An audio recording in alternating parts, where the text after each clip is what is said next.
सुप्रभात बच्चों। आज हम लोग जो नया पाठ हम लोगों ने पहले स्टार्ट किया था, नन्हा फनकार, उस पाठ के जिसमें केशव नाम के एक बालक की कहानी थी।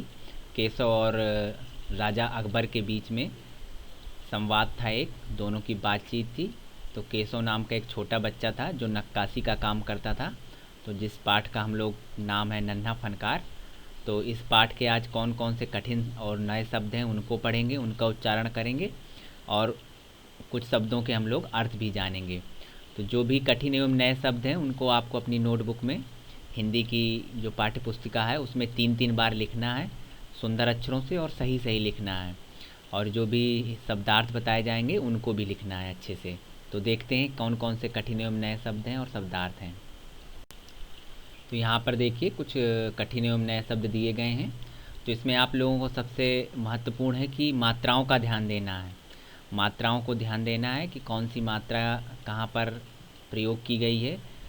तो इनको अपनी नोटबुक में 3-3 बार लिखेंगे तो आपको अच्छे से अभ्यास हो जाएगा। जैसे पहला शब्द है चौकोर। चौकोर मतलब जैसे वर्गाकार, चारों तरफ से घिरी हुई चीज़ हो, वो चौकोर कहलाती है। दूसरा शब्द है हथौड़ा।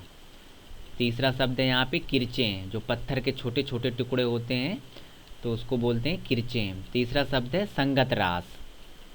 चौथा शब्द है यहाँ पर नक्काशी। नक्काशी। अगला शब्द है जुर्रत। जुर्रत के बाद अगला शब्द है वक्त। वक्त का मतलब समय।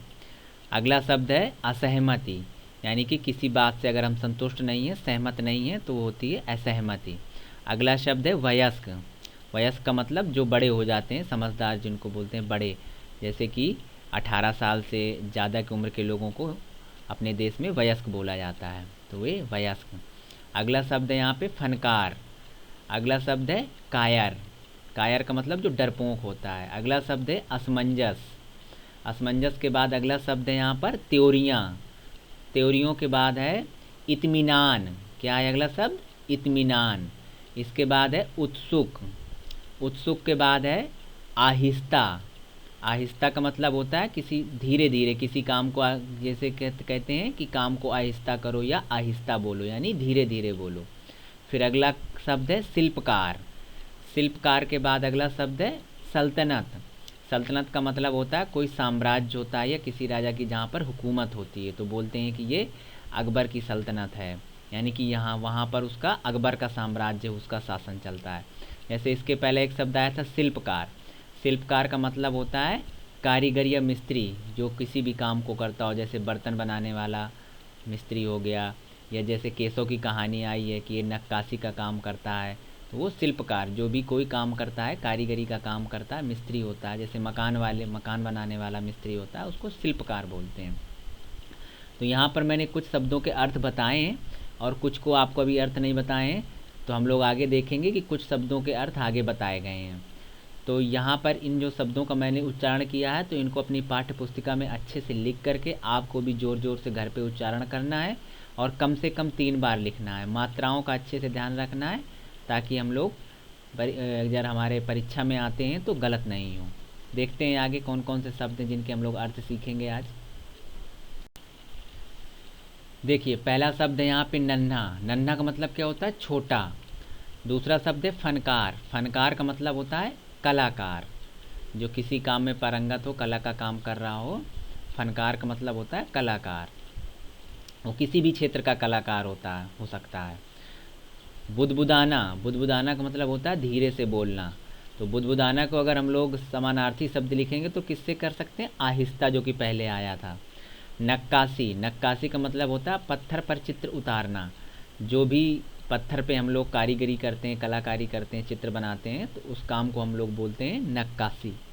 फिर अगला शब्द है किरचें। पहले समझाया था मैंने, पत्थर के छोटे छोटे टुकड़े, उनको किरचे बोलते हैं। अगला शब्द है उकेरना। उकेरना मतलब किसी चीज़ को किसी पर उतारना। जैसे आप लोग ड्राइंग बनाते होंगे तो किसी चीज़ को उकेर देते हैं अपने पेपर पे, ड्राइंग शीट पे। तो ऐसे केशव क्या करता था कि पत्थर पर किसी भी तस्वीर को छोटी छोटी घंटियाँ, जैसे वहाँ पर वर्णन आया है कि छोटी छोटी घंटियों के चित्रों को उकेर देता था। संगत रास। संगत रास मतलब है साथ में नक्काशी करने वाला। जो भी साथ में नक्काशी का काम करते हैं उनको बोलते हैं संगत रास। पुश्तैनी का मतलब होता है खानदानी। आहट का मतलब होता है आवाज़। और देखते हैं कुछ और शब्द हैं।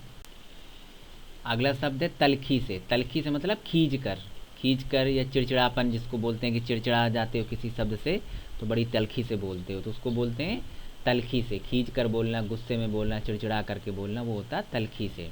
जुर्रत का मतलब होता है हिम्मत। जैसे घर बोलते होंगे आम शब्द में, तुम्हारी कैसी जुर्रत हुई ऐसी बात करने की, या तुम्हारी ऐसी कैसे जुर्रत हुई मेरा सामान उठाने की, तो मतलब हिम्मत से है। बदहवासी का मतलब घबराहट, घबरा जाने को बदहवासी। असमंजस मतलब होता है जब कोई ऐसी स्थिति में आ जाए कुछ समझ में ना आए, दुविधा, कुछ समझ में ना आना, वो होता है असमंजस। त्योरियाँ चढ़ जाना मतलब गुस्से में बोलना। या किसी काम को आप देखते होंगे घर में कभी गुस्सा हो जाता है तो कोई, तो उसको बोलते हैं ये त्योरियाँ चढ़ा रहा है, यानी गुस्से में आ जाना। कौतूहल का मतलब होता है उत्सुकता, यानी कि किसी चीज़ को जानने की जो इच्छा होती है उसको बोलते हैं कौतूहल। तो कौतूहल का मतलब होता है कुछ जानने की इच्छा। तो ये हम लोगों के लिए आज के लिए था। यहाँ पर हम लोगों ने कुछ कठिन शब्द सीखे हैं और कुछ शब्दों के हम लोगों ने अर्थ भी सीखे हैं।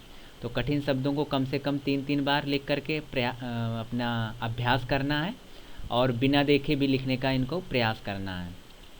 शब्दार्थों को लिख करके भी, इनके भी मात्राओं का, इनको अर्थों को अच्छे से हम लोगों को सीखना है, और सीखने के बाद इनको अभ्यास करना है। तो ये सारी चीज़ें आप लोगों को अपनी नोटबुक में ज़रूर नोट करना है। धन्यवाद। आपका दिन मंगलमय हो।